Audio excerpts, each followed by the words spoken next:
نحمدہ و نصلی علی رسولہ الکریم، اما بعد، اعوذ باللہ من الشیطان الرجیم، بسم اللہ الرحمن الرحیم۔ رب اشرح لی صدری ویسر لی امری واحلل عقدۃ من لسانی یفقہوا قولی۔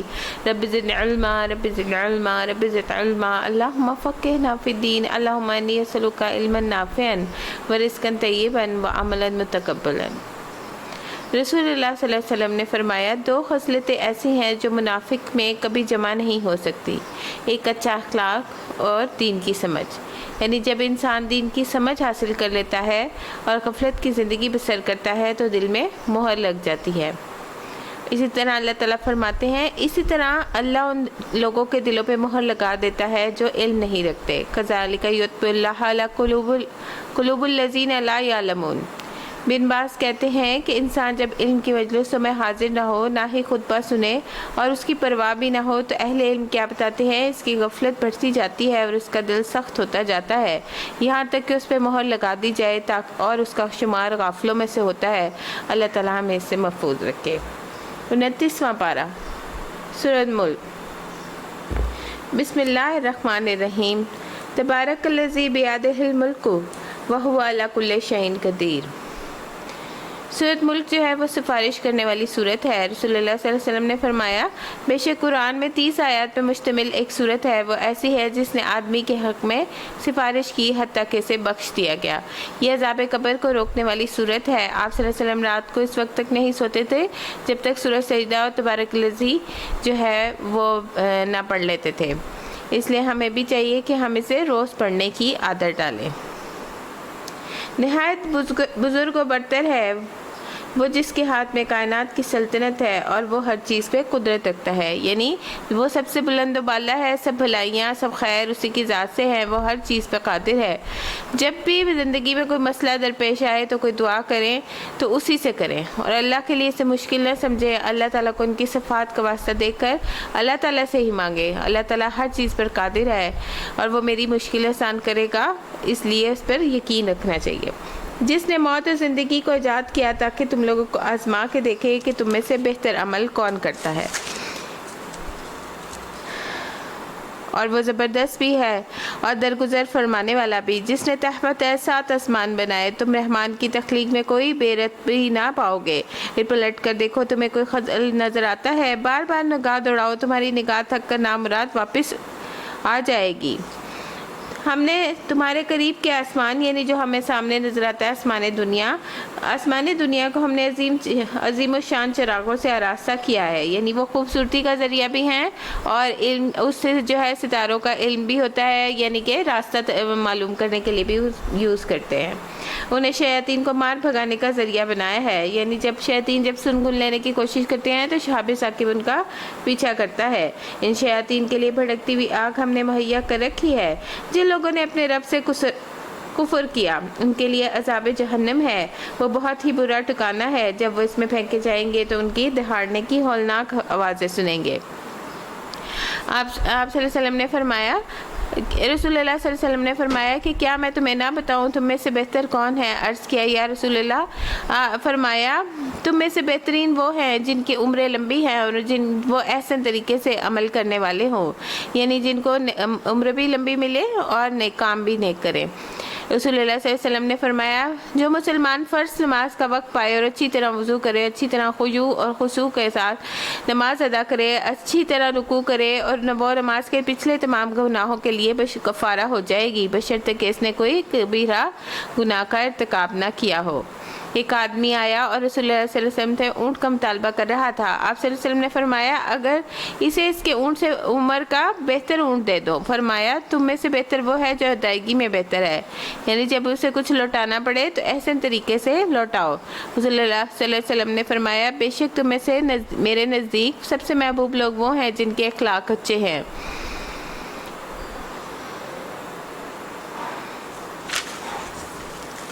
اور اس دن جہنم کو کس بات پہ غصہ ہوگا؟ وہ جوش کھا رہی ہوگی، یعنی وہ کہے گی کہ تم اللہ کی نافرمانی کر کے کیوں آئے ہو؟ اللہ سبحانہ تعالیٰ نے جن و انس کو انسانوں کے لیے رسول بنا کے بھیجا، جیسے قرآن شریف میں آتا ہے، یا معاشر الجن والانس الم یاتکم رسول منکم یقصون علیکم آیاتی وینذرکم تو کیا اے جنوں انس کیا تمہارے پاس جو ہے میرے کوئی رسول نہیں آئے تھے جو تم پر میری آیات بیان کرتے اور تمہیں اس دن کی ملاقات سے ڈراتے ہوں؟ یعنی اللہ تعالیٰ انسانوں کو خبردار کرنے کے لیے ہر دور میں انتظام کیا ہے۔ تو جہنم جو ہے وہ جوش کھا رہی ہوگی، استغفر اللہ، کہ جہنم جو ہے وہ جل جل کے سیاہ ہو چکی ہے، شدت غضب سے پھٹی جاتی ہوگی۔ ہر بار جب کوئی انبو اس میں ڈالا جائے گا، اس کے کارندے ان لوگوں سے پوچھیں گے کیا تمہارے پاس کوئی خبردار کرنے والا نہیں آیا تھا؟ وہ جواب دیں گے ہاں، خبردار کرنے والا ہمارے پاس آیا تھا مگر ہم نے اسے جھٹلا دیا اور کہا اللہ نے کچھ بھی نازل نہیں کیا، تم بڑی گمراہی میں پڑے ہوئے ہو۔ وہ کہیں گے کاش ہم سنتے یا سمجھتے تو آج اس بھڑکتی ہوئی آگ کے سزاواروں میں شامل نہ ہوتے۔ اس طرح ہم اپنے قصوروں کا خود ہی اعتراف کر لیں گے۔ لعنت ہے ان دوزخیوں پہ۔ جو لوگ بن دیکھے اپنے رب سے ڈرتے ہیں، یقیناً ان کے لیے مغفرت ہے اور بڑا اجر۔ تم خواہ چپکے سے بات کرو یا اونچی آواز سے، اللہ کے لیے برابر ہے، وہ تو دلوں کا حال تک جانتا ہے۔ کیا وہی نہ جانے گا جس نے پیدا کیا؟ حالانکہ وہ تو لطیف الخبیر ہے۔ وہی تو ہے جس نے تمہارے لیے زمین کو تابع کر لیا، چلو اس کی چھاتی پر کھاؤ خدا کا رزق، اس کے حضور تمہیں دوبارہ زندہ ہو کر جانا ہے۔ کیا تم اس بات سے بے خوف ہو کہ جو آسمان میں ہے تمہیں زمین میں دھسا دے، یعنی قارون کی طرح، اور یہ کہا کہ یہ زمین جھکولے لینے لگے، یعنی زلزلہ آ جائے؟ کیا تم اس سے بے خوف ہو گئے ہو کہ جو آسمانوں میں ہے تم پہ پتھراؤ کرنے والی ہوا بھیج دے، جیسے لوط علیہ السلام کی قوم پہ بھیجی گئی؟ پھر تمہیں معلوم ہو جائے گا کہ میری تنبیہات کیسی ہوتی ہیں۔ فَسَتَعْلَمُونَ کَیْفَ نَذِیرٌ۔ اور ان سے پہلے گزرے ہوئے لوگ جھٹلا چکے ہیں، پھر دیکھ لو میری گرفت کیسی سخت تھی۔ کیا یہ لوگ اپنے اوپر اڑنے والے پرندوں کو پر پھیلائے اور سکیڑتے نہیں دیکھتے؟ رحمان کے سوا کوئی نہیں جو انہیں تھامے ہوئے ہے، وہی ہر چیز کا نگہبان ہے۔ بتاؤ آخر وہ کون سا لشکر تمہارے پاس ہے جو رحمان کے مقابلے میں تمہاری مدد کر سکتا ہے؟ حقیقت یہ ہے کہ یہ منکرین دھوکے میں پڑے ہوئے ہیں۔ یا پھر بتاؤ کون ہے جو تمہیں رزق دے سکتا ہو اور اگر رحمان اپنا رزق روک لے؟ دراصل یہ لوگ سرکشی اور حق سے گریز پر اڑے ہوئے ہیں۔ اللہ سوچو، جو شخص اوندھے منہ چل رہا ہو اور جو سادہ سیدھا راستہ پانے والا ہے، یا جو سر اٹھائے سیدھا ایک ہموار سڑک پہ چل رہا ہو، ان سے کہو اللہ ہی ہے جس نے تمہیں پیدا کیا، تم کو سننے اور دیکھنے کی طاقتیں دی، سوچنے سمجھنے والے دل دیے، مگر تم کم ہی شکر ادا کرتے ہو، قلیلا ما تشکرون۔ ان سے کہو اللہ ہی ہے جس نے تمہیں زمین میں پھیلایا، اسی کی طرف تم سمیٹے جاؤ گے۔ اور انسان کیا ہے؟ ٹڈیوں کی طرح بھاگتا ہوا اللہ کے حضور حاضر ہو جائے گا۔ رسول اللہ صلی اللہ علیہ وسلم نے فرمایا جو اپنے عمل کو مخفی رکھنے کی طاقت رکھتا ہو اسے چاہیے کہ وہ ایسا ہی کرے، یعنی صدقہ چھپا کر کرنا یا نوافل چھپ کر ادا کرنا یا ذکر کرنا، اپنے نیکیوں کو بہت پرچار نہ کرے، اپنی عبادت کو چھپانا بھی ایک بہترین عمل ہے۔ ایوب سختیانی ساری رات عبادت کرتے تھے، پھر اسے چھپاتے تھے، جب صبح قریب آ جاتی تو اونچی آواز میں قرآن پڑھنا شروع کر دیتے، گویا انہوں نے ابھی نماز شروع کی ہے، اور گھر والوں کو نہیں بتاتے تھے۔ رسول اللہ صلی اللہ علیہ وسلم نے فرمایا 7 طرح کے لوگوں کو اللہ اس دن اپنے سائے میں جگہ دے گا جس دن اس کے سائے کے سوا کوئی سایہ نہ ہوگا۔ اس میں سے ایک وہ شخص ہے جس نے صدقہ کیا مگر اتنا چھپا کے کیا کہ بائیں ہاتھ کو بھی خبر نہیں ہوئی کہ اس کے دائیں ہاتھ نے کیا دیا ہے۔ اسی طرح تنہائی میں اللہ کی یاد میں آنسو بہانے چاہیے، اکیلے میں رونا چاہیے۔ تو اگر اکیلے میں رونے والا جو آنسو ہوتا ہے وہ بھی اللہ کی خشیت میں ہوتا ہے، وہ بھی جو ہے اس کو بھی آگ نہیں چھوئے گی۔ یہ کہتے ہیں اگر تم سچے ہو تو بتاؤ یہ وعدہ کب پورا ہوگا؟ اس کا علم تو اللہ کے پاس ہے، میں تو صرف ایک صاف صاف خبردار کرنے والا ہوں۔ پھر جب یہ اس چیز کو قریب سے دیکھ لیں گے تو ان سب لوگوں کے چہرے بگڑ جائیں گے جنہوں نے انکار کیا۔ اس وقت ان سے کہا جائے گا یہی ہے وہ چیز جس کے لیے تم تقاضا کر رہے تھے۔ ان سے کہو کبھی تم نے یہ بھی سوچا کہ اللہ خواہ مجھے اور میرے ساتھیوں کو ساتھ ہلاک کر دے یا ہم پر رحم کرے، کافروں کو دردناک عذاب سے کون بچائے گا؟ ان سے کہو بڑا وہ رحیم ہے، اسی پر ہم ایمان لائے ہیں، اسی پر ہمارا بھروسہ ہے، ان قریب تمہیں معلوم ہو جائے گا صحیح گمراہی میں پڑا ہوا کون ہے۔ ان سے کہو تم نے کبھی سوچا ہے اگر تمہارے کنووں کا پانی زمین میں اتر جائے تو کون ہے اس میں جو پانی کی بہتی ہوئی سوتے تمہیں نکال کر دے گا؟ یعنی کون ہے اگر پانی جو ہے وہ نیچے اتر جائے تو آپ جتنا مرضی نیچے ڈرل کروا لیں لیکن وہ پانی نہیں آتا۔ سورہ قلم۔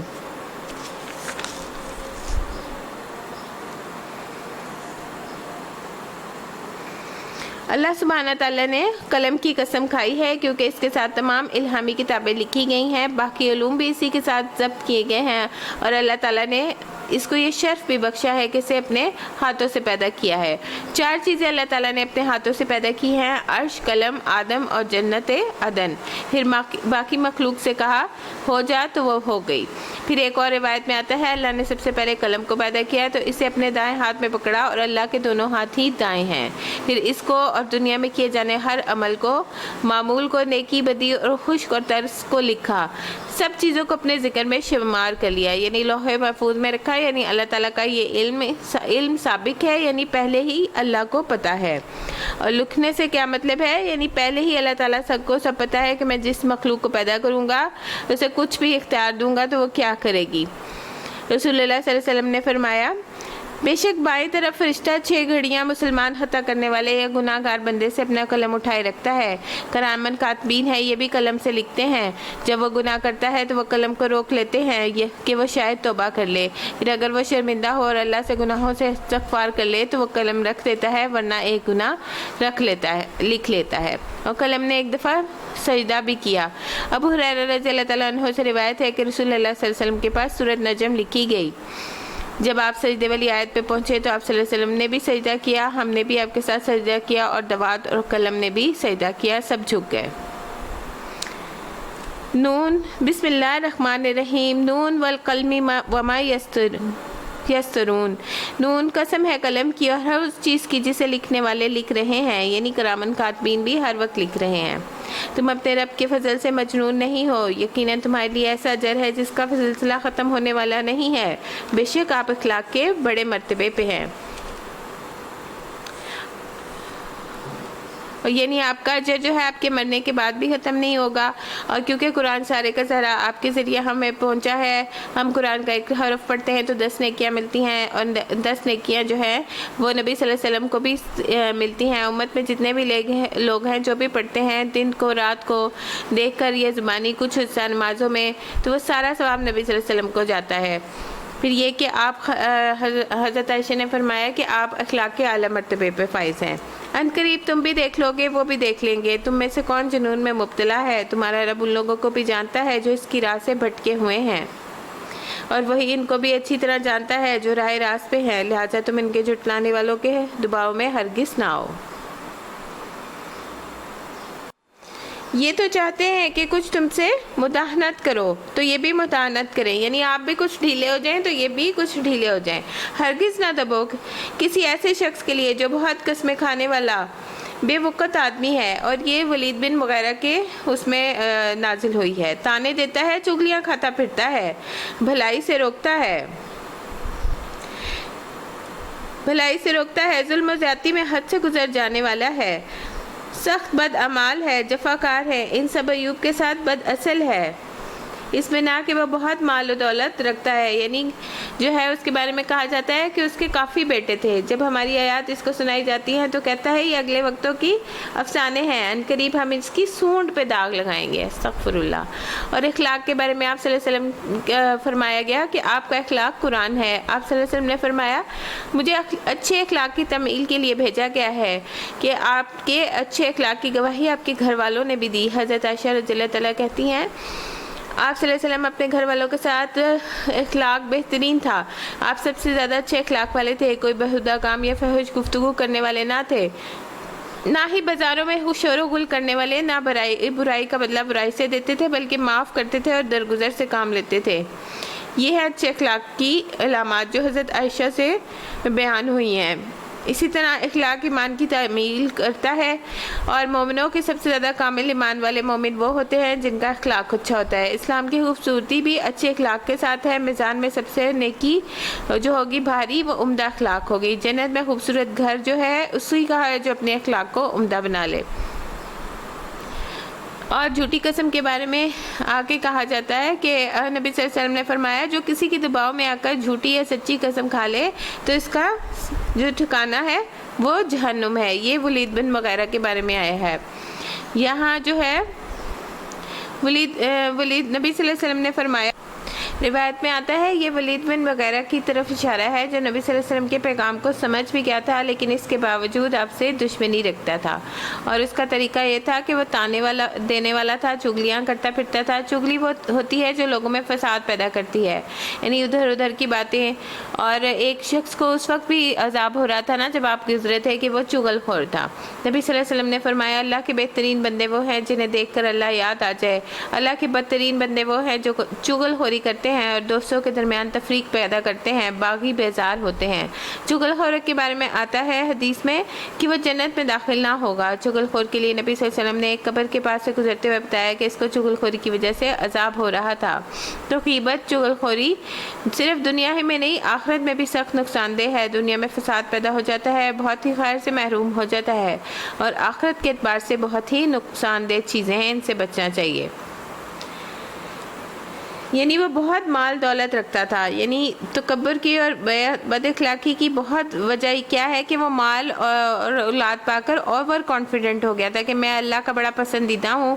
تو انسان کے پاس جب مال آ جاتا ہے تو اس کے اندر عجیب سی نخوت پیدا ہو جاتی ہے، اس کے رویے میں تکبر آ جاتا ہے، وہ لوگوں کو حقیر سمجھنے لگتا ہے۔ بعض روایت میں آتا ہے کہ اس کے 9 بیٹے تھے، بعض روایت میں آتا ہے اس کے 13 بیٹے تھے، یعنی جتنے بیٹے تھے وہ سردار بھی ہوں، ان کے پاس مال کی کثرت بھی ہو، سب کمانے والے بھی ہوں، تو ایسے شخص کے اندر اس طرح کی بات آ جانا بعید بھی نہیں، لیکن یہ اس کا رویہ خراب تھا اور اس لیے انسان کو بچنا چاہیے۔ اکھڑ مزاج انسان جہنم کی نظر ہوگا۔ نبی صلی اللہ علیہ وسلم نے فرمایا کیا میں تمہیں اہل جہنم کے متعلق نہ بتاؤں؟ فرمایا ہر اکھڑ مزاج، کینہ پرور اور متکبر۔ اکھڑ مزاج کا مطلب کیا ہے کہ ہم ذرا سی بات کریں تو وہ فوراً آپ پہ برس پڑیں، چھوٹی سی بات کا غصہ بڑھ جائے، بد تہذیبی سے بات کریں اور بد اخلاقی سے بات کریں۔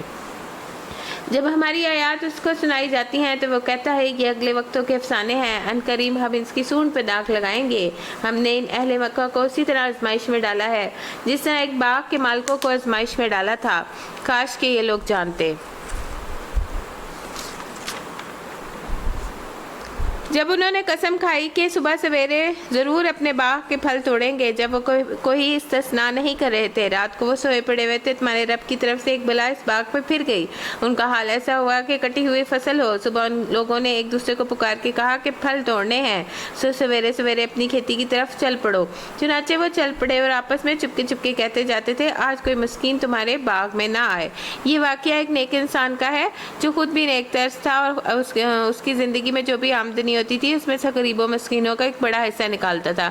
جب وہ فوت ہو گیا تو اس کے بچوں نے کہا کہ ہمارا باپ تو بہت ناسمجھ آدمی تھا اور وہ میں مال بانٹ دیتا تھا، تو وہ ہمارے تو اپنے خرچے پورے نہیں ہوتے، اس لیے ہم مسکینوں سے چھپ کر راتوں رات باغ کا پھل توڑ لیں گے تاکہ ہمیں کسی کو ایک دانہ بھی نہ دینا پڑے۔ وہ کچھ نہ دینے کا فیصلہ کیے ہوئے صبح سویرے جلدی جلدی اسی طرح وہاں گئے جیسے کہ وہ پھل توڑنے پہ قادر ہیں، لیکن جب انہوں نے باغ کو دیکھا تو کہنے لگے ہم تو راستہ ہی بھول گئے، نہیں بلکہ ہم تو محروم ہی ہو گئے، بل نحن محرمون۔ ان میں سے جو سب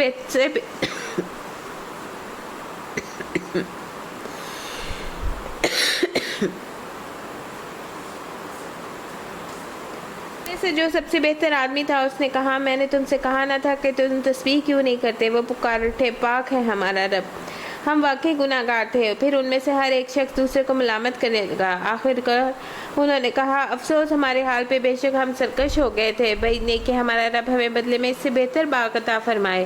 ہم اپنے رب کی طرف رجوع کرتے ہیں، ایسا ہوتا ہے عذاب اور آخرت کا عذاب اس سے بھی بڑا ہے، کاش کہ یہ لوگ جاتے۔ یقیناً خدا ترس لوگوں کے لیے ان کے رب کے ہاں نعمت بھری جنتیں ہیں۔ کیا ہم فرمانبرداروں کا سا حال مجرموں کا سا کر دیں گے؟ تم لوگوں کو کیا ہو گیا ہے؟ تم کیسے حکم لگاتے ہو؟ کیا تمہارے پاس کوئی کتاب ہے جسے تم پڑھتے ہو؟ تمہارے لیے ضرور وہاں وہی کچھ ہے جو تم اپنے لیے پسند کرتے ہو۔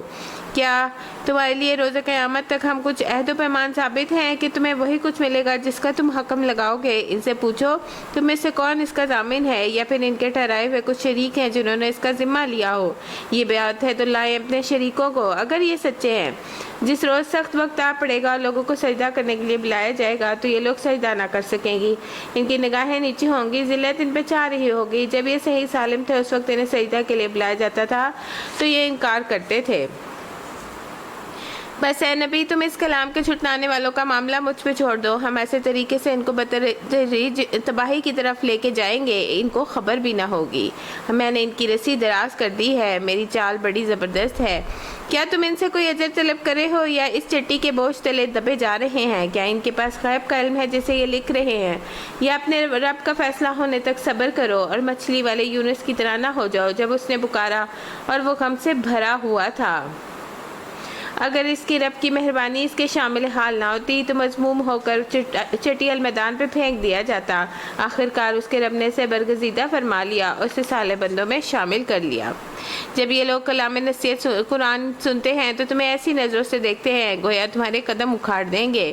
یہ کہتے ہیں یہ ضرور دیوانہ ہے، حالانکہ تو یہ سارے جہان والوں کے لیے ایک نصیحت ہے۔ وما ہوا الا ذکر للعالمین۔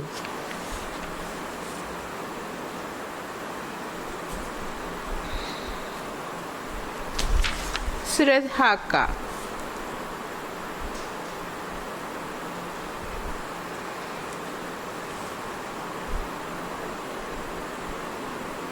الحاقہ ما الحاقہ وما ادراک ما الحاقہ۔ ہونی شدنی کیا ہے اور وہ ہونی شدنی کیا ہے، اور تم کیا جانو کہ وہ کیا ہے ہونی شدنی۔ سمود اور عاد نے اس اچانک ٹوٹ پڑنے والی آفت کو جھٹلایا تو سمود ایک سخت حادثے سے ہلاک کر دیے گئے اور عاد جو تھے ایک بڑی شدید طوفانی آندھی سے تباہ کر دیے گئے۔ اللہ تعالیٰ نے اس کو مسلسل 7 رات اور 8 دن ان پہ مسلط رکھا، یعنی فریز کر دینے والی ہوا تھی۔ تم وہاں ہوتے تو دیکھتے وہ وہاں اس طرح پچھڑے پڑے ہیں جیسے کھجور کے بوسیدے تنے ہوں، کیونکہ وہ بہت لمبے قد کے تھے۔ کیا اب ان میں سے کوئی تمہیں باقی بچہ نظر آتا ہے؟ اسی خطائے عظیم کا ارتکاب فرعون اور اس کے پہلے کے لوگوں نے کیا اور تلپٹ ہو جانے والی بستیوں نے۔ تلپٹ کون سی تھی؟ قوم لوط کی بستی۔ ان سب نے اپنے رب کے رسول کی بات نہ مانی، ان کو بڑی سختی نے۔ پھر جب ایک دفعہ سور میں پھونک مار دی جائے گی اور زمین اور پہاڑوں کو اٹھا کر ایک ہی چوٹ میں ریزہ ریزہ کر دیا جائے گا، اس روز وہ ہونے والا واقعہ پیش آ جائے گا۔ اس دن آسمان پھٹے گا اور اس کی بندش ڈھیلی ہو جائے گی، فرشتے اور اس کی طرف جوانب میں ہوں گے اور 8 فرشتے اس روز تیرے رب کا عرش اپنے اوپر اٹھائے ہوئے ہوں گے۔ اس روز وہ ہوگا جب تم لوگ پیش کیے جاؤ گے تو تمہارا کوئی راز چھپا نہ رہ جائے گا۔ قیامت کی طرف اشارہ ہے۔ قیامت کے دن جو ہے وہ اگلے پچھلے ایک جگہ جمع ہوں گے، اور پھر یہ کہ اس دن آنکھیں پھٹی بھی ہوں گی، لوگ اب اپنے مقدموں کے لیے انتظار کر رہے ہوں گے۔ اور قوم عاد کے اوپر کون سی ہوا تھی جو 1 ہفتے بعد جا کے رکی تھی، جیسے پچھاڑ پچھاڑ کر گراتی تھی؟ کان جو ہے وہ دل کا دروازہ ہوتا ہے، دل کی صفت یہ ہے کہ وہ معلومات کو اپنے اندر محفوظ کر لیتا ہے۔ اس طرح کانوں کی صفت سے بھی متصف کیا گیا ہے، یعنی عربی میں کہا جاتا ہے یاد رکھنے والا دن اور یاد رکھنے والی کان۔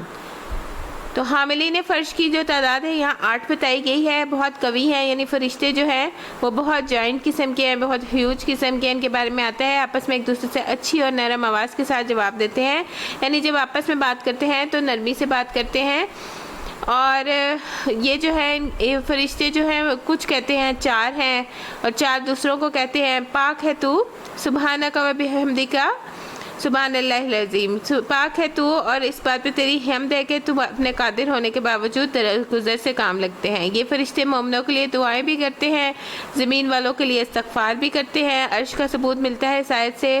قیامت کے دن عرش کے نیچے ہی فیصلے ہوں گے، نبی صلی اللہ علیہ وسلم عرش کے نیچے سجدہ کریں گے، آپ سے کہا جائے گا اپنا سر اٹھائیں، شفاعت کریں، آپ کی شفاعت قبول کی جائے گی، مانگے آپ کو دیا جائے گا۔ قیامت کے دن موسیٰ علیہ السلام بھی عرش کے پائے کو تھامے ہوئے کھڑے ہوں گے۔ تو قیامت کے دن عرش کا سایہ پانے والے کا اعمال کا بھی لحاظ رکھنا چاہیے اور کرتے رہنا چاہیے۔ اس دن اللہ کے سائے کے سوا کوئی سایہ نہ ہوگا۔ اور کسی تنگ دست کو مہلت دینا، جو شخص اپنے مقروض کو مہلت دیتا ہے یا معاف کرتا ہے، وہ قیامت کے دن عرش کے سائے میں ہوگا، اور اس کا بدلہ اللہ اس کو اتنے بہترین طریقے سے اس لیے دیں گے کیونکہ بعض اوقات کوئی قرض لیتا ہے، ہمیں پتہ بھی ہوتا ہے وہ ضرورت مند ہے، وہ ادا نہیں کر پا رہا، لیکن ہم جو ہے اس کو چھوڑتے نہیں، معاف نہیں کرتے ہیں۔ پھر یہ کہ جو صدقہ ہاتھ چھپا کر دیا جائے، دوسرے ہاتھ کو خبر نہ ہو، وہ بھی عرش کے سائے کے نیچے ہوگا۔ پھر جو معاملہ حق پر ہوتا ہے چھوڑ دے، صلح کر لے، وہ بھی عرش کے سائے کے نیچے ہوگا۔ صدیقین کے ساتھ شمار ہوگا، جو تاجر ہوگا امین تاجر کا شمار ہوگا۔ اس وقت جس کا نام اعمال اس کے سیدھے ہاتھ میں دیا جائے گا، وہ کہے گا لو دیکھو پڑھو میرا کتابچہ، میں سمجھتا تھا کہ ضرور مجھے اپنا حساب ملنے والا ہے، پس وہ دل پسند عیش میں ہوگا، عالی مقام جنت میں ہوگا، جس کے پھلوں کے گچھے جھکے پڑ رہے ہوں گے۔ ایسے لوگوں سے کہا جائے گا مزے سے کھاؤ پیو ان اعمال کے بدلے میں جو تم گزرے دنوں میں کیے جاتے تھے، جس کا نام اعمال اس کے بائیں ہاتھ میں دیا جائے گا۔ استغفر اللہ۔ وہ کاش کہے گا میرا نام اعمال مجھے دیا ہی نہ جاتا اور میں نہ جانتا تھا کہ میرا حساب کیا ہے۔ کاش میری وہی موت جو دنیا میں آئی تھی فیصلہ کن ہوتی۔ آج میرا مال میرے کچھ کام نہ آیا، میرا سارا اقتدار ختم ہو گیا۔ حکم ہوگا پکڑو اسے اور اس کی گردن میں توق ڈال دو۔ استغفر اللہ۔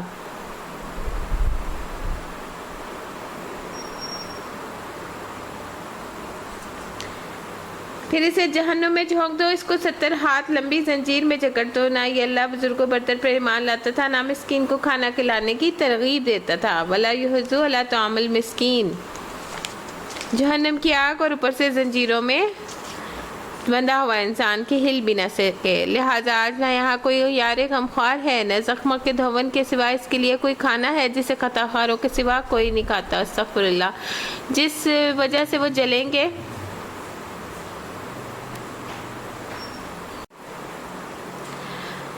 ابو دردہ اپنی بیوی کو مساکین کی وجہ سے زیادہ شوربہ بنانے کی ترغیب دیتے۔ وہ کہتے تھے ہم نے ایمان کو لا کر آدھی زنجیر اتار پھینکی ہے، کیا ہم باقی آدھی بھی نہ اتار پھینکیں گے؟ یعنی ضرورت مندوں کو کھانا کھلا کے۔ وہ مومن نہیں جو خود پیٹ بھر کر کھائے اور اس کا ہمسایہ بھوکا رہے۔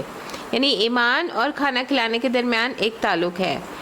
ام بنجید رضی اللہ تعالیٰ عنہ کہتی ہیں کہ ایک مرتبہ میں نے عرض کیا یا رسول اللہ، اللہ کی قسم بعض اوقات میرے کوئی مسکین دروازے پہ آ کھڑا ہوتا ہے، مجھے شرم آتی ہے کہ میرے گھر میں میرے پاس کچھ بھی نہیں ہے جو اسے دے سکوں۔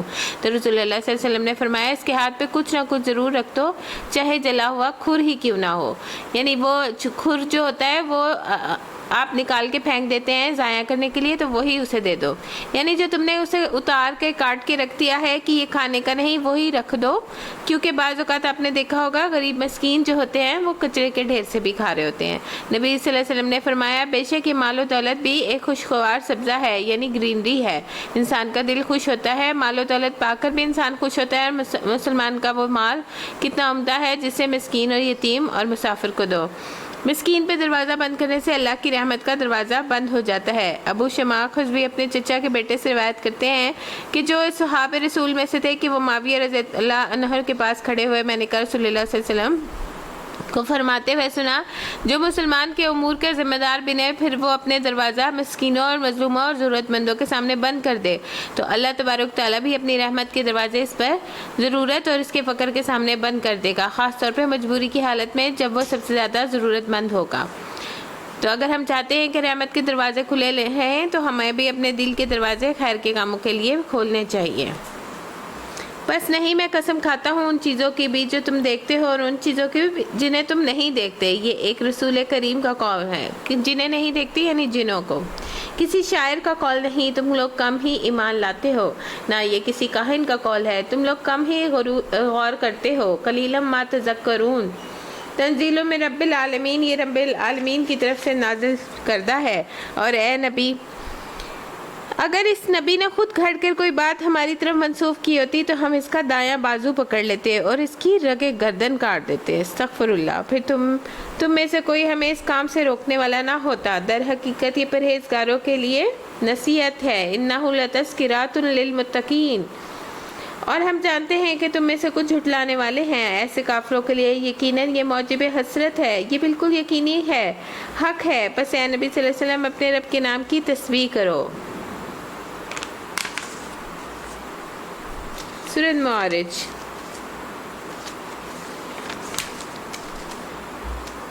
بسم اللہ الرحمن الرحیم۔ بلند ہونے والی۔ مانگنے والے نے عذاب مانگا ہے اور یہ حارث بن ابی بلدہ کا ہے نام۔ وہ عذاب جو ضرور واقعہ ہونے والا ہے۔ بار بار آپ صلی اللہ علیہ وسلم کو تنگ کرتے تھے کہ کب آئے گی وہ قیامت جس کا تم وہ کرتے ہو تو لے آؤ۔ کافروں کے لیے ہے کوئی اسے دفاع کرنے والا نہیں اس خدا کی طرف سے جو عروج کے دنوں کا مالک ہے۔ ملائکہ اور اس کے حضور چڑھ کے جاتے ہیں ایک ایسے دن میں جس کی مقدار 50,000 سال ہے، یعنی جو دن ہے وہ اللہ تعالیٰ کے مطابق جو ہے وہ 50,000 سال ہے۔ بس اے نبی صبر کرو، شائستہ صبر۔ یہ لوگ اسے دور سمجھتے ہیں اور ہم اسے قریب ہی دیکھ رہے ہیں۔ وہ عذاب اس روز ہوگا جس روز آسمان پگھلی ہوئی چاندی کی طرح ہو جائے گا اور پہاڑ رنگ برنگے دھنکے ہوئے اون جیسے ہو جائیں گے۔ کوئی جگری دوست اپنی جگری دوست کو نہ پوچھے گا، حالانکہ وہ ایک دوسرے کو دکھائے جائیں گے۔ مجرم چاہے گا کہ وہ اس دن کے عذاب سے بچنے کے لیے اپنی اولاد کو، اپنی بیوی کو، اپنے بھائی کو، اپنے قریب ترین خاندان کو جو اسے پناہ دینے والا تھا، روئے زمین کے سب لوگوں کو فدیے میں دے دے، اور یہ تدبیر اسے نجات دلا دے۔ ہرگز نہیں، وہ تو بھڑکتی ہوئی آگ کی لپٹ ہوگی جو گوشت پوشت کو چاٹ جائے گی۔ استغفر اللہ۔ پکار پکار کر اپنی طرف بلائے گی ہر اس شخص کو جس نے حق سے منہ موڑا، یعنی آگ بلائے گی۔ استغفر اللہ۔ وہ پیٹ پھیری اور مال جمع کیا اور سینت سینت کے رکھا۔ انسان تھڑدلا پیدا کیا گیا ہے۔ ان الانسان خلق ہلوعا۔ اور جب اس پہ مصیبت آتی ہے تو گھبرا اٹھتا ہے، جب اس سے خوشحالی آتی ہے تو بخل کرنے لگتا ہے، یعنی جب مال مل جاتا ہے تو اللہ کی راہ میں خرچ نہیں کرتا۔ مگر یہ لوگ اس عیب سے بچے ہوئے ہیں جو نماز نہیں پڑھتے، جو نماز کی ہمیشہ پابندی کرتے ہیں، جن کے مالوں میں سائل اور محروم کا مقرر حق ہے، جو روزے جزا کو برحق مانتے ہیں، جو اپنے رب کے عذاب سے ڈرتے ہیں، کیونکہ ان کا رب کا عذاب ایسی چیز نہیں جس سے کوئی بے خوف ہو۔ وہ اپنی شرمگاہوں کی حفاظت کرتے ہیں بجز اپنی بیویوں یا مملوکہ عورتوں کے، جن سے محفوظ نہ رکھنے پر ان پر کوئی ملامت نہیں۔ البتہ جو اس کے علاوہ کچھ اور چاہیں وہی حد سے تجاوز کرنے والے ہیں، جو اپنی امانتوں کی حفاظت اور عہد کا پاس رکھتے ہیں، جو اپنی گواہیوں میں راست بازی پہ قائم رہتے ہیں، جو اپنی نماز کی حفاظت کرتے ہیں، اور نماز کی حفاظت میں وضو بھی آ جاتا ہے اور نماز کو خشوع اور خضوع سے پڑھنا بھی آ جاتا ہے، اس کے تمام رکوع سجود کو اطمینان سے ادا کرنا بھی آ جاتا ہے، اور وقت مقررہ پہ اول وقت پہ ادا کرنا بھی آ جاتا ہے، کیونکہ جو منافق کی نماز ہے وہ آخر وقت میں ادا کرتا ہے، اس پہ بڑی بھاری ہے۔ یہ لوگ عزت کے ساتھ جنت کے باغوں میں رہیں گے۔ پس اے نبی صلی اللہ علیہ وسلم کیا بات ہے، یہ منکرین دائیں اور بائیں اور گروہ در گروہ تمہاری طرف دوڑے چلے آ رہے ہیں، کیا ان میں سے ہر ایک کی لالچ رکھتا ہے کہ وہ نعمت بھری جنت میں داخل کر دیا جائے گا؟ ہرگز نہیں، ہم نے ان کو جس چیز سے پیدا کیا ہے اسے یہ خود جانتے ہیں۔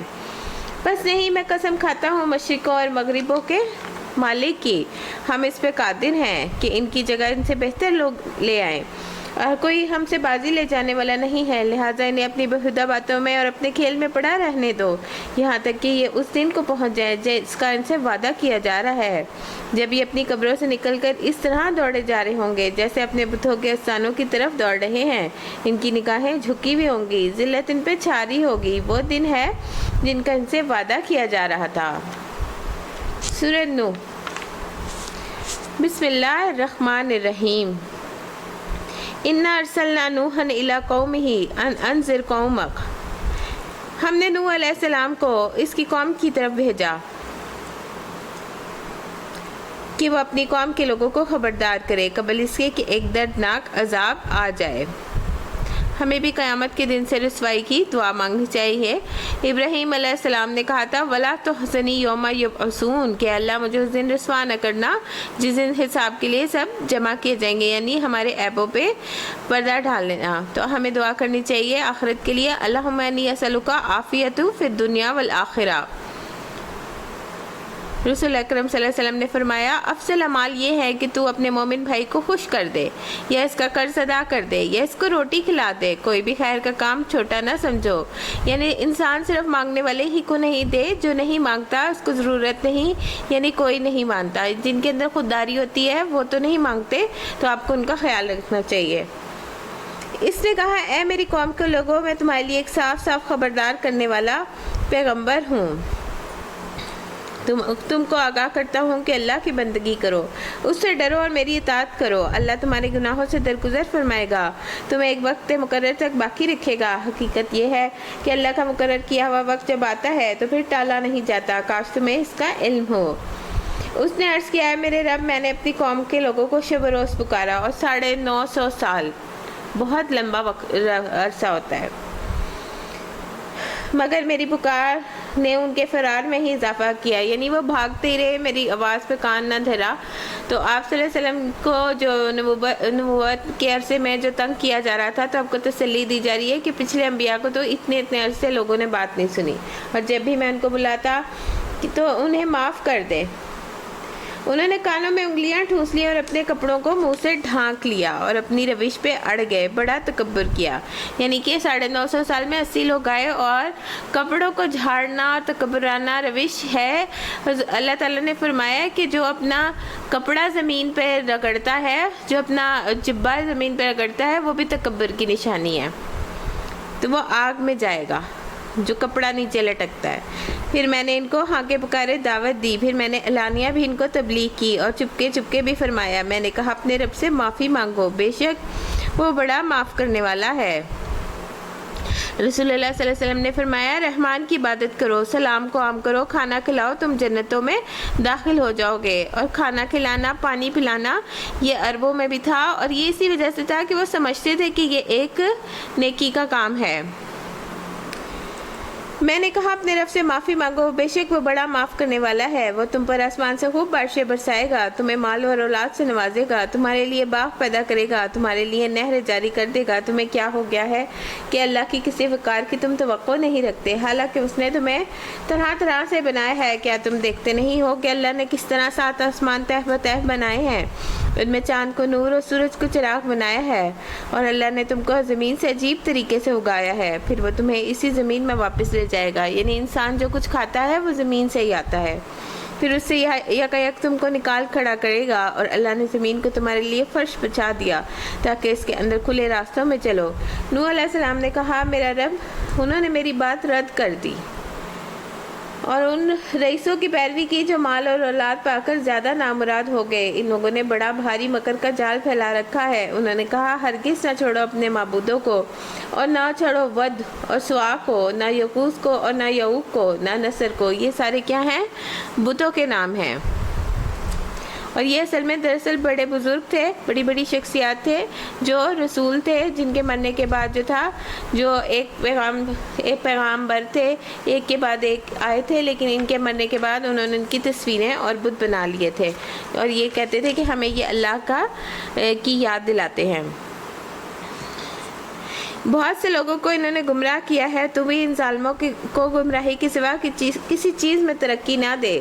اپنی خطاؤں کے بنا پر وہ غرق کر دیے گئے اور آنکھ میں جھونک دیے گئے، پھر انہوں نے اپنے لیے اللہ سے بچانے والا کوئی مددگار نہ پایا۔ اور نوح نے کہا میرے رب، ان کافروں میں سے کوئی زمین پہ بسنے والا نہ چھوڑ۔ اگر تو نے ان کو چھوڑ دیا تو یہ تیرے بندوں کو گمراہ کر دیں گے، اور ان کی نسل سے جو بھی پیدا ہوگا وہ بدکار اور کافر ہی ہوگا۔ میرے رب، مجھے اور میرے والدین کو، رب اغفر لی ولوالدی ولمن دخل بیتی مومنا وللمؤمنین والمؤمنات، اور میرے گھر کو اور میرے والدین کو اور ہر شخص جو میرے گھر میں مومن کی حیثیت سے داخل ہوا، سب مومن مردوں اور عورتوں کو معاف فرما دے، اور ظالموں کے لیے ہلاکت کے سوا کسی چیز میں اضافہ نہ کر۔ یہاں دعا کرنے کا طریقہ بھی پتہ چل رہا ہے کہ کیا پہلے انسان اپنے لیے دعا کرے، پھر جو قریب ترین ہے، جن کا احسان سب سے زیادہ ہے، پھر والدین کے لیے، اس کے بعد جو بھی مومن ہیں ان سب کے لیے۔ تو نبی صلی اللہ علیہ وسلم جب کسی کے لیے دعا کرتے تو پہلے اپنے لیے کرتے تھے۔ سورہ جن، بسم اللہ الرحمن الرحیم۔ اے نبی صلی اللہ علیہ وسلم، کہو میری طرف وحی بھیجی گئی ہے کہ جنوں کے ایک گروہ نے غور سے سنا۔ فقالوا انا سمعنا قرآنا عجبا یہدی الی الرشد فآمنا به ولن یشرک بربنا احدا۔ پھر جا کر اپنی قوم سے کہا ہم نے بڑا ہی ایک عجیب قرآن سنا ہے جو راہ راست کی طرف رہنمائی کرتا ہے، اس پر ہم ایمان لے آئے، اب ہم ہرگز اپنے رب کے ساتھ کسی کو شریک نہیں کریں گے۔ یعنی وحی کے ذریعے سے بتایا گیا کہ آپ عالم الغیب نہیں تھے، اور سبحان اللہ جنوں کو ایک سٹنگ میں ہی پتہ چل گیا کہ قرآن ہدایت کی طرف بلاتا ہے اور شرک سے روکتا ہے، تو جن ایمان لے آئے، لیکن اہل مکہ تم نقصان میں پڑ گئے، تم نے کفر کیا، خسارہ اٹھایا۔ نبی صلی اللہ علیہ وسلم نے فرمایا آسمان اور زمین کے درمیان جتنی بھی چیزیں ہیں وہ جانتی ہیں کہ میں اللہ کا رسول ہوں، سوائے نافرمان جنوں کے اور انسانوں کے جو نہیں مانتے، یعنی جو شیطان کے ساتھی ہیں۔ دوسری بات یہ ہے کہ ان کو پتہ لگ گیا تھا غور سے سنو، خاموش رہو، کہ جب قرآن پڑھا جاتا ہے تو خاموشی سے سنتے ہیں۔ یہ ایٹیکیٹس ان میں فوراً تھے۔ یہ کہ ہمارے رب کی شان بڑی اعلیٰ عرفہ ہے، اس نے کسی کو بیٹی یا بیٹا نہیں بنایا، اور یہ کہ ہمارے نادان لوگ اللہ کے بارے میں بہت خلاف باتیں کہتے رہے ہیں۔ یہ کہ ہم نے سمجھا کہ انسان اور جن کبھی خدا کے بارے میں جھوٹ نہیں بول سکتے۔ اور یہ کہ انسانوں میں سے کچھ لوگ جو ہیں جنوں میں سے کچھ لوگوں کی پناہ مانگا کرتے تھے، اس طرح انہوں نے جنوں کا غرور اور زیادہ بڑھا دیا۔ یعنی کہ آج تک لوگ جنوں کی پناہ مانگتے ہیں، اور جنوں سے بچنے کے لیے اگر کسی بھی جگہ پر رہتے تھے یا جنگل میں، بیابان میں، تو کلمہ پڑھ لینا چاہیے، اعوذ بکلمات التامات من شر ما خلق۔ تو کوئی چیز وہاں سے جو ہوتی ہے نا تکلیف نہیں دے سکتی، نقصان نہیں دے سکتی۔ اسی طرح اسماء حسنہ کی بھی پناہ لینی چاہیے، جس سے حقاب بن احبار رضی اللہ تعالیٰ عنہ کہتے ہیں اگر میں یہ چند کلمات نہ پڑھتا تو یہودی مجھے گدھا بنا دیتے۔ لوگوں نے پوچھا وہ کیا ہیں، تو آپ نے بتایا کہ اعوذ بوجہ اللہ العظیم الذی لیس شیء اعظم منہ وبکلمات اللہ التامات التی لا یجاورہن، یہ والی ساری دعا۔ اور یہ کہ انسانوں نے بھی وہی گمان کیا جیسے تمہارا گمان تھا کہ اللہ کسی کو رسول بنا کر نہ بھیجے گا، اور یہ کہ ہم نے آسمان کو ٹٹولا تو دیکھا کہ پہرےداروں سے پٹا پڑا ہے اور شہابوں کی بارش ہو رہی ہے۔ یعنی جو بھی سننے جاتا تھا شیطان جن، اس کے اوپر ایک آسمان سے شعلہ لپکتا تھا۔ اور یہ کہ ہم پہلے سن لینے کے لیے آسمان میں بیٹھنے کی جگہ پا لیتے تھے، یعنی کچھ جو سنتے تھے وہ کہانوں کا کے بتا دیتے تھے۔ اب جو چوری چھپے سننے کی کوشش کرتا ہے وہ اپنے لیے گھات میں شہاب ثاقب لگا ہوا پاتا ہے۔ اور یہ کہ ہماری سمجھ میں نہ آتا تھا کہ آیا زمین والوں کے ساتھ برا معاملہ کرنے کا ارادہ کیا گیا ہے یا ان کا رب انہیں راہ راست دکھانا چاہتا ہے۔ اور یہود و نصارہ کو کہا گیا ہے کہ قرآن میں اگر وہ واقعی توریت اور انجیل کی پابندی کرتے تو ان کی طرف سے جو ان کے رب کی طرف نازل کیا گیا ہے تو یقیناً وہ اپنے اوپر سے اور پاؤں کے نیچے سے کھاتے۔ اور یہ کہ ہم میں سے کچھ لوگ صالح ہیں، یہ جنوں کی بات ہو رہی ہے، جنوں میں سے کچھ لوگ صالح ہیں اور کچھ اس سے فروتر ہیں، ہم مختلف طریقوں میں بٹے ہوئے ہیں۔ اور یہ کہ ہم سمجھتے ہیں نہ زمین میں ہم اللہ کو عاجز کر سکتے ہیں، نہ بھاگ کے اسے ہرا سکتے ہیں۔ اور یہ کہ ہم نے جب ہدایت کی تعلیم سنی تو ہم اس پہ ایمان لے آئے۔ وَأَنَّا لَمَا سَمِعْنَا الْهُدَىٰ آمَنَّا بِهِ فَمَن يُؤْمِنُ بِرَبِّهِ فَلَا يُخَافُ بَخْسًا وَلَا رَهَقًا۔ اب جو کوئی اپنے رب پہ ایمان لائے گا اسے کوئی حق تلفی یا ظلم کا خوف نہ ہوگا۔ اور یہ کہ ہم میں سے کچھ مسلم اللہ کے اطاعت گزار ہیں اور کچھ حق سے منحرف ہیں، تو جنہوں نے اسلام اطاعت کا راستہ اختیار کر لیا انہوں نے نجات کی راہ ڈھونڈ لی، اور جو حق سے منحرف ہیں جنت کا ایندھن بننے والے ہیں۔ اے نبی صلی اللہ علیہ وسلم کہو مجھ پر وحی کی گئی لوگ اگر راہ راست پہ ثابت قدمی سے چلتے تو ہم انہیں خوب سیراب کرتے تاکہ اس نعمت سے ان کی آزمائش کریں۔ جو اپنے رب کے ذکر سے منہ موڑے گا اس کا رب اسے سخت عذاب میں مبتلا کر دے گا۔ اور یہ کہ مسجدیں اللہ کے لیے ہیں، لہٰذا ان میں اللہ کے ساتھ کسی اور کو نہ پکارو، یعنی مسجد میں گمشدہ چیز کا اعلان کرنا بھی منع ہے۔ اور یہ کہ اللہ کا بندہ یعنی کہ رسول اللہ صلی اللہ علیہ وسلم اس کو پکارنے کے لیے کھڑا ہو تو لوگ اس پہ ٹوٹ پڑنے کے لیے تیار ہو گئے۔ اے نبی صلی اللہ علیہ وسلم کہو میں اپنے رب کو پکارتا ہوں اور اس کے ساتھ کسی کو شریک نہیں کرتا۔ کہو میں تم لوگوں کے لیے نہ کسی نقصان کا اختیار رکھتا ہوں نہ کسی بھلائی کا۔ کہو مجھے اللہ کی طرف سے کوئی نہیں بچا سکتا اور نہ میں اس کے دامن کے سوا کوئی جائے پناہ پا سکتا ہوں۔ میرا کام اس کے سوا کچھ نہیں کہ اللہ کی بات اور اس کے پیغامات پہنچا دوں۔ اب جو کوئی اللہ اور اس کے رسول کی بات نہ مانے گا، وَمَن يَعْصِ اللَّهَ وَرَسُولَهُ فَإِنَّ لَهُ نَارَ جَهَنَّمَ خَالِدِينَ فِيهَا أَبَدًا، تو اس کے لیے نار جہنم ہے اور ایسے لوگ اس میں ہمیشہ رہیں گے۔ نبی صلی اللہ علیہ وسلم نے فرمایا آخری زمانے میں ایسے لوگ ہوں گے جو مسجدوں میں حلقوں کی صورت میں بیٹھیں گے، ان کی سب سے بڑی فکر دنیا ہوگی، بس تم ان کے پاس نہ بیٹھنا، اور اللہ کو ایسے لوگوں کی ضرورت نہیں۔ اور مسجد میں دوسرے کاموں کی ممانعت ہے، وہاں صرف اللہ کا ذکر ہونا چاہیے، اور تجارت کرنا، گزرگاہ بنانا، کھیل کود کی جگہ بنانا مسجد میں بنیادی طور پہ دنیا داری کی ممانعت کی گئی ہے۔ یہ لوگ اپنی اس روش سے بات نہ آئیں گے یہاں تک کہ اس چیز کو یعنی آگ کو، قیامت کو نہ دیکھ لیں جس کا ان سے وعدہ کیا جا رہا ہے، تو انہیں معلوم ہو جائے گا کہ کس کے مددگار کمزور ہیں اور کس کا جتھا تعداد میں کم ہے۔ کہو میں نہیں جانتا جس چیز کا وعدہ تم سے کیا جا رہا ہے یعنی قیامت کا، وہ قریب ہے یا میرے رب نے اس کے لیے لمبی مدت مقرر کر رکھی ہے۔ وہ عالم الغیب ہے، اپنے غیب پر کسی کو مطلع نہیں کرتا سوائے اس رسول کے جس نے اسے غیب کا کوئی علم دینے کے لیے پسند کر لیا ہو، تو اس کے آگے اور پیچھے سے محافظ لگا دیتا ہے تاکہ وہ جان لے کہ انہوں نے اپنے رب کے پیغام پہنچا دیے ہیں اور وہ ان کے پورے ماحول کا احاطہ کیے ہوئے ہے، اور اس نے ہر چیز کو گن رکھا ہے۔ وَأَحْصَىٰ كُلَّ شَيْءٍ عَدَدًا۔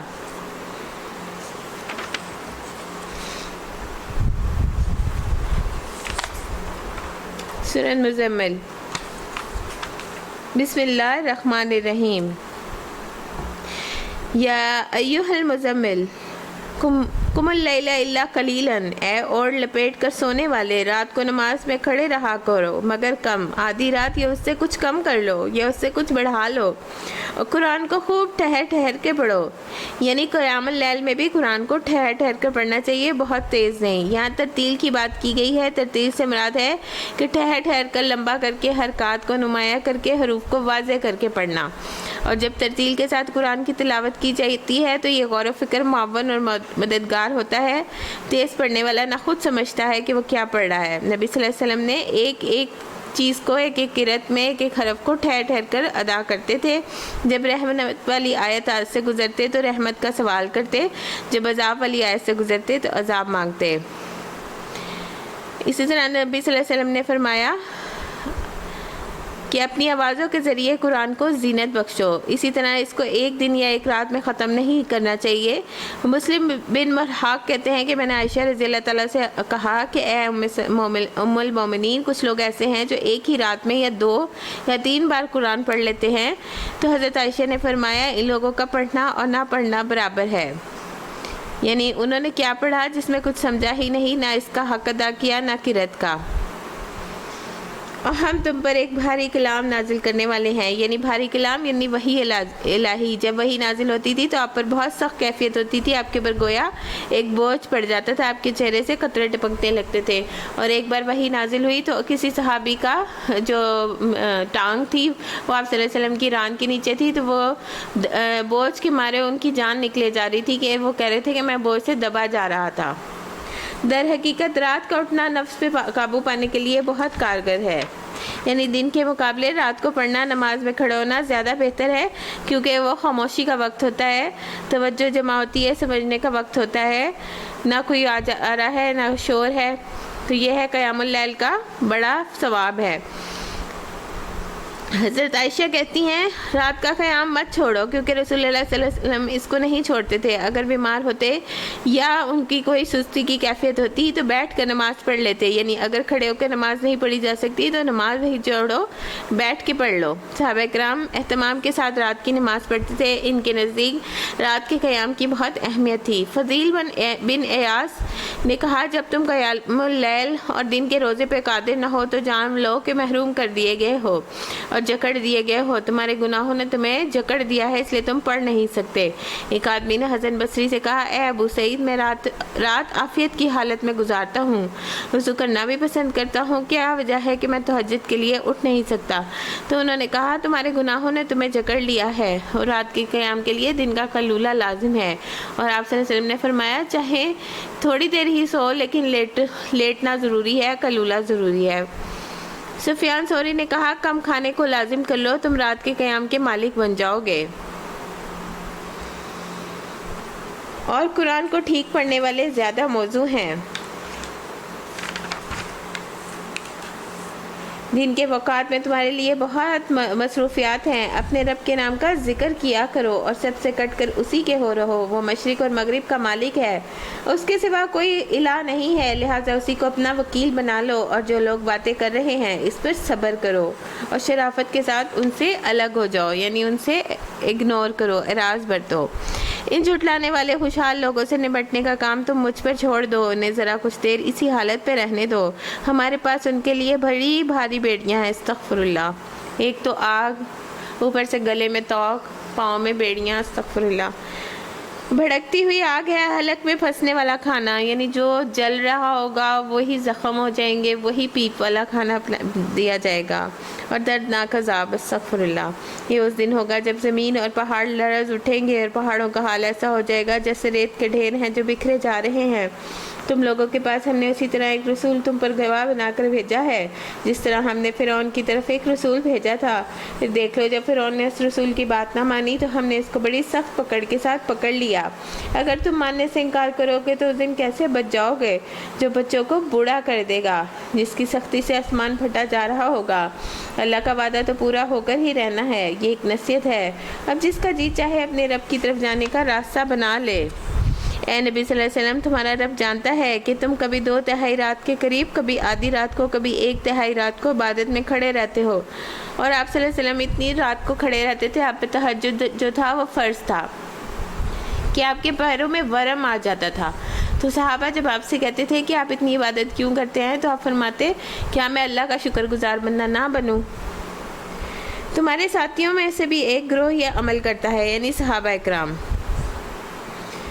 اللہ ہی رات اور دن کے اوقات کا حساب رکھتا ہے، اسے معلوم ہے تم لوگ اوقات کا ٹھیک شمار نہیں کر سکتے، لہٰذا اس نے تم پر مہربانی فرمائی، اب جتنا قرآن آسانی سے پڑھ سکتے ہو پڑھ لیا کرو۔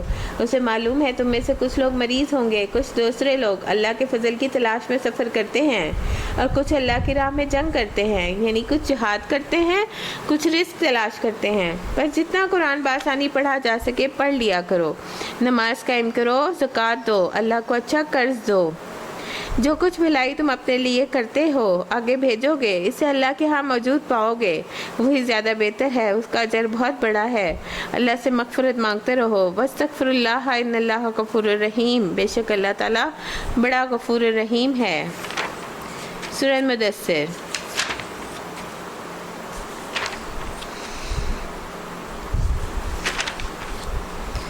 یا ایھا المدثر قم فانذر فربک فکبر، اے اور لپیٹ کر لیٹنے والے، اٹھو اور خبردار کرو، اور اپنے رب کی بڑائی کا اعلان کرو، اپنے کپڑے پاک رکھو۔ یعنی کہ کپڑوں کو پاک رکھنا جو ہے، کپڑوں کو پاک رکھنے سے عبادت کا مزہ دوبالا ہو جاتا ہے، اور کپڑوں میں بو، گندے کپڑے انسان کے اندر سستی پیدا کرتے ہیں۔ لباس انسان کی ظاہری شخصیت ہوتا ہے، مطلب یہ ہے کہ پاک دامنی اور عفت اختیار کیجیے۔ آپ صلی اللہ علیہ وسلم نے، ابن عمر کہتے ہیں کہ ہم نے رسول اللہ صلی اللہ علیہ وسلم کے ساتھ نماز پڑھ رہے تھے، جماعت میں ایک آدمی نے کہا اللہ اکبر کبیرہ والحمد للہ کثیرہ وسبحان اللہ بکرۃ وصیلہ۔ آپ نے فرمایا یہ کلمات کس نے کہے ہیں؟ تو جماعت میں سے ایک آدمی نے عرض کیا کہ میں ہوں اللہ کے رسول۔ تو آپ نے فرمایا مجھے تعجب ہوا کہ اس کے لیے آسمان کے دروازے کھول دیے گئے، یعنی جب انسان محبت کے ساتھ اللہ کی تعریف، تسبیح و تکبیر بیان کرتا ہے تو اس کی قدر کی جاتی ہے۔ ابن عمر رضی اللہ تعالیٰ عنہ کہتے ہیں کہ میں نے ان کلمات کو پھر کبھی نہیں چھوڑا، جب میں ان کے بارے میں رسول اللہ صلی اللہ علیہ وسلم کو فرماتے ہوئے سنا کہ یعنی میں نے ان کو اپنی زندگی میں شامل کر لیا، خاص طور پہ نماز کے آغاز میں ہاتھ باندھ کر جب ہم سبحانک اللہم و بحمدک پڑھتے ہیں تو اس کی جگہ ان کو پڑھا جا سکتا ہے۔ نماز کے بعد اذکار کتاب میں بھی یہ سارے الفاظ مل جاتے ہیں۔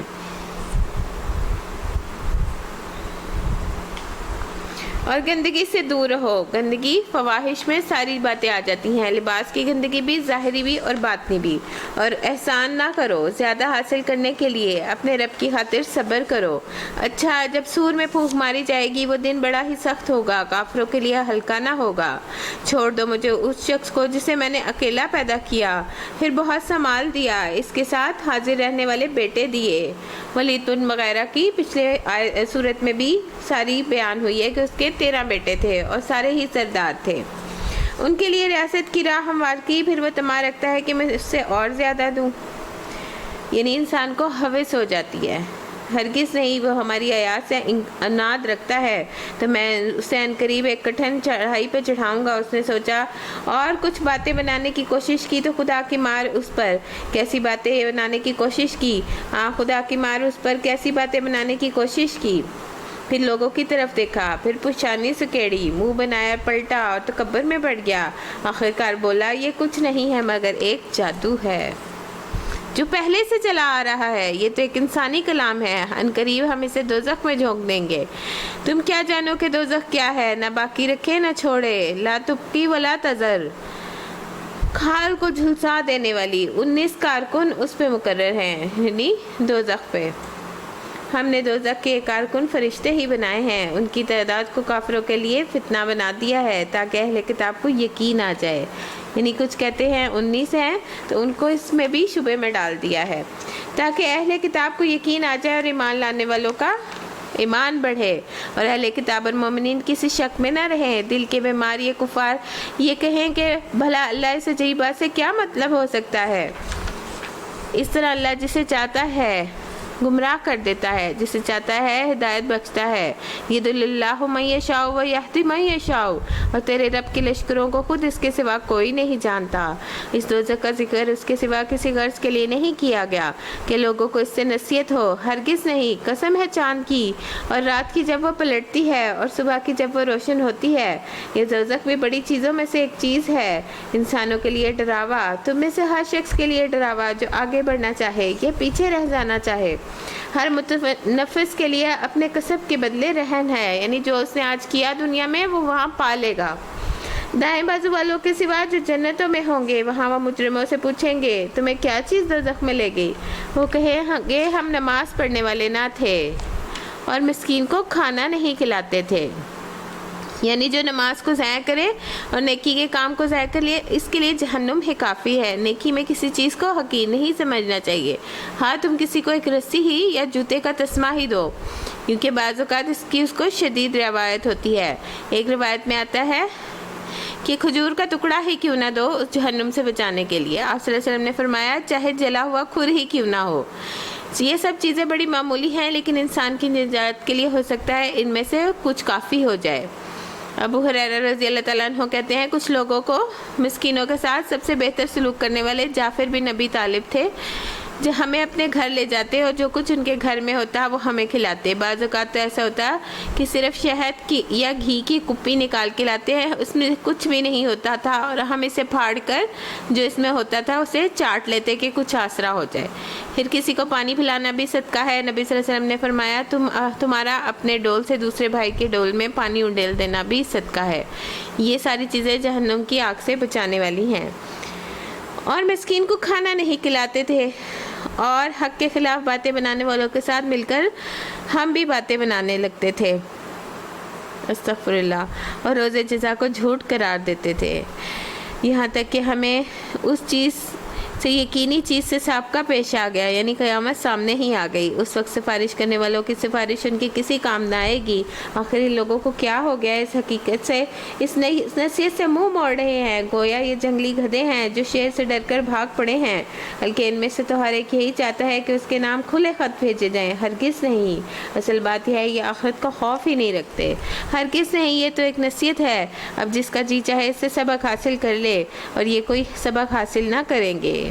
وَمَا يَذْكُرُونَ إِلَّا أَن يَشَاءَ اللَّهُ هُوَ أَهْلُ التَّقْوَى وَأَهْلُ الْمَغْفِرَةِ، اللہ یہ کہ اللہ ہی ایسا چاہے، یعنی اللہ جسے چاہے وہ اس کی توفیق دے گا۔ اللہ جس کے لیے بھلائی کا ارادہ کرتا ہے اس کے لیے دین کی سمجھ جو ہوتی ہے وہ آسانی کر دیتا ہے، اس کے لیے سینہ کھول دیتا ہے۔ اسی کا وہ حقدار ہے، اسی سے تقویٰ کیا جائے، اور وہ اس کا اہل ہے کہ تقویٰ کرنے والوں کو بخش دے۔ سورہ قیامہ۔ بسم اللہ الرحمن الرحیم۔ لا اقسم بیوم القیامہ، نہیں میں قسم کھاتا قیامت کے دن کی، اور نہیں میں قسم کھاتا ملامت کرنے والے نفس کی۔ کیا انسان یہ سمجھ رہا ہے کہ ہم اس کی ہڈیوں کو جمع نہ کر سکیں گے؟ کیوں نہیں، ہم تو ان کی انگلیوں کی پور پور تک ٹھیک بنا دینے پہ قادر ہیں، یعنی فنگر پرنٹس تک دوبارہ بن جائیں گے، اور ایک ہی فنگر پرنٹس دوسرے سے ملتے بھی نہیں پوری دنیا میں۔ مگر انسان یہ چاہتا ہے آگے بھی بدعمالیاں کرتا رہے، پوچھتا ہے آخر کب جانا ہے وہ قیامت کا دن، پھر جب دیدے پتھرا جائیں گے اور چاند بے نور ہو جائے گا، اور چاند سورج ملا کر ایک کر دیے جائیں گے، یعنی ٹکرا جائیں گے۔ اس وقت انسان یہی کہے گا کہاں بھاگ کر جاؤں؟ ہرگز نہیں، وہاں کوئی جائے پناہ نہیں ہوگی۔ استغفر اللہ، اللہ پاک اس دن کی وحشت سے محفوظ رکھے، نامہ اعمال دانے حالت والوں میں سے کرے۔ اس روز تیرے رب کے سامنے جا کر ٹھہرنا ہوگا، اس روز انسان کو سب اگلا پچھلا یاد آ جائے گا اور بتایا جائے گا۔ نبی صلی اللہ علیہ وسلم نے فرمایا اللہ کے نزدیک دو قطروں، دو نشانوں سے زیادہ کوئی محبوب چیز نہیں ہے۔ ایک وہ قطرہ جو اللہ کے خوف سے آنسو بن کر نکلے، اور دوسرا وہ قطرہ جو اللہ کی راہ میں جہاد میں بہے۔ بلکہ انسان خود ہی اپنے آپ کو خوب جانتا ہے، چاہے وہ کتنی ہی معذرتیں پیش کر لے۔ اے نبی صلی اللہ علیہ وسلم، اس وحی کو جلدی یاد کرنے کے لیے اپنی زبان کو حرکت نہ دیجیے۔ یعنی قرآن میں نبی صلی اللہ علیہ وسلم کو فرمایا جا رہا ہے کہ آپ صلی اللہ علیہ وسلم جو ہے اس کو یاد کروا دینا ہمارا ذمہ ہے۔ تو نبی صلی اللہ علیہ وسلم پہ اس طرح نازل کیا گیا کہ اس کا معنی بھی آپ کو سمجھا دیا گیا۔ اسی لیے آپ دیکھتے ہیں کہ قرآن کی تفسیر جو ہے وہ قرآن سے پہلے کرنے سے پہلے سب سے پہلے نبی صلی اللہ علیہ وسلم کی احادیث سے کی جاتی ہے۔ اس کو پڑھوا دینا ہمارے ذمہ ہے، لہٰذا جب ہم اسے پڑھ رہے ہوں اس وقت تم اس کی قرأت غور سے سنتے رہو، یعنی کہ جب جبرائیل امین سنا رہے ہوں تو آپ غور سے سنیں، اور آپ اس لیے جلدی پڑھتے تھے کہ کچھ رہ نہ جائے۔ پھر اس کا مطلب سمجھا دینا بھی ہمارے ذمہ ہے، ہرگز نہیں۔ اصل بات یہ ہے کہ تم لوگ جلدی حاصل ہونے والی چیز یعنی دنیا سے محبت رکھتے ہو اور آخرت کو چھوڑ دیتے ہو۔ اس روز کچھ چہرے تر و تازہ ہوں گے، اپنے رب کی طرف دیکھ رہے ہوں گے، اور کچھ چہرے اداس ہوں گے۔ استغفر اللہ۔ وہ سمجھ رہے ہوں گے ان کے ساتھ کمر توڑ برتاؤ ہونے والا ہے۔ استغفر اللہ۔ اور اس دن کے لیے حضور صلی اللہ علیہ وسلم نے فرمایا کہ اے عائشہ، اللہ سے آسان حساب کی دعا کرو۔ اگر اللہ تعالیٰ نے پکڑ لیا اور وہ باریک بینی سے حساب لینے لگا تو پھر تو بندہ مارا جائے گا۔ اللہم حسبنا حسابا یسیرا۔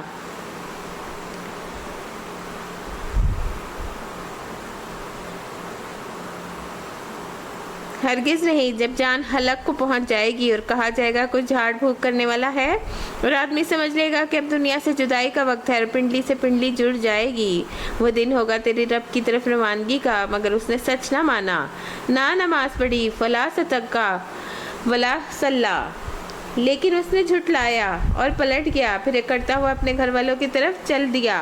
یہ روش تیرے لیے ہی سزاوار ہے، تجھی کو زیب دیتی ہے۔ ہاں، یہ روش ہے تیرے لیے سزاوار اور تجھی کو زیب دیتی ہے۔ کیا انسان نے یہ سمجھ رکھا ہے کہ وہ یوں ہی محمل چھوڑ دیا جائے گا؟ کیا یہ حقیر پانی کا نطفہ نہ تھا جو رحم مادر میں ٹپکایا جاتا ہے، پھر وہ ایک لوتھڑا بنا، پھر اللہ نے اس کا جسم بنایا، پھر اس کے اعضاء درست کیے، پھر اس سے مرد اور عورتوں کی 2 قسمیں بنائیں؟ کیا وہ اس پہ قادر نہیں کہ مرنے والوں کو دوبارہ سے زندہ کر دے؟ سورۃ دہر۔ نبی صلی اللہ علیہ وسلم کے بارے میں حضرت عائشہ رضی اللہ تعالیٰ عنہ کہتی ہیں کہ آپ مجھے نظر بد سے دم کرنے کا حکم دیتے، تو اس سے یہ بھی پتہ لگتا ہے کہ خود بھی دم کیا جا سکتا ہے، کسی سے کروایا بھی جا سکتا ہے۔ جس کو دم کرنا آتا ہے اس کے لیے نبی صلی اللہ علیہ وسلم نے فرمایا تم میں سے جو شخص اپنے بھائی کو فائدہ پہنچا سکتا ہو تو اسے ایسا کرنا چاہیے، کیونکہ وہ بہت مجبور اور پریشان انسان ہوتا ہے، اس کی مدد کی جائے۔ نبی صلی اللہ علیہ وسلم خود بھی اپنے اوپر دم کیا کرتے تھے، رات کو اپنے ہاتھوں پہ معوذتین پڑھتے اور جسم پہ پھیر لیتے۔ جب بیمار پڑے تو حضرت عائشہ رضی اللہ تعالیٰ عنہ کہتی ہیں کہ آپ اپنے اوپر دم کر لیتے تھے، بیماری میں بھی اور ویسے بھی روزانہ رات کو پڑھتے تھے۔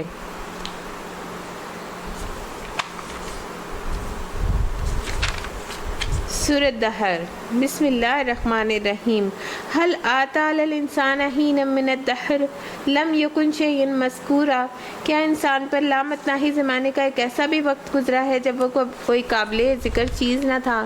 یعنی انسان جو ہے وہ یعنی روح پیدا ہوئی تو انسان کے جسم تو اب جا کر ملے ہیں، ہوش میں تو اب ہم آئے ہیں، جب ہمارا کوئی نام نہیں تھا، ہمارا کوئی ذکر ہی نہیں تھا، کوئی ہمیں جانتا نہیں تھا، یہاں تک کہ ہمارے والدین بھی نہیں کہ دنیا میں کون لڑکی آئے گا یا لڑکا آئے گا۔ ہم نے انسان کو ایک مخلوط نطفے سے پیدا کیا تاکہ اس کا امتحان لیں، اور اس غرض کے لیے ہم نے اسے سننے اور دیکھنے والا بنایا، ہم نے اسے راستہ دکھایا، خواہ شکر کرنے والا بنے یا کفر کرنے والا۔ کفر کرنے والوں کے لیے ہم نے زنجیریں اور توق اور بھڑکتی ہوئی آگ مہیا کر رکھی ہے۔ نیک لوگ جنت میں شراب کے ایسے ساغر پئیں گے جن میں آب کفور کی آمیزش ہوگی۔ یہ ایک بہتا ہوا چشمہ ہے جس کے پانی کے ساتھ اللہ کے بندے شراب پئیں گے، اور اس کو جو ہے وہ سواس سبیل کہا گیا ہے۔ اور قیامت کے دن کافر کی ایک داڑھ احد پہاڑ کے برابر ہوگی، کھال کی چوڑائی 70 گز ہوگی، اتنا موٹا ہو جائے گا کہ ایک ران ورکان پہاڑ کے برابر ہوگی۔ اور جہنم میں اس کے بیٹھنے کی جگہ آپ نے فرمایا میرے اور بزا کے درمیانی فاصلے جتنی ہوگی، جو مدینے سے 170 کلومیٹر کے فاصلے پر ہے۔ یعنی جہنمی بہت موٹا ہو جائے گا اور بڑا ہو جائے گا، جتنی سزا زیادہ ہوگی اتنا زیادہ موٹا ہو جائے گا۔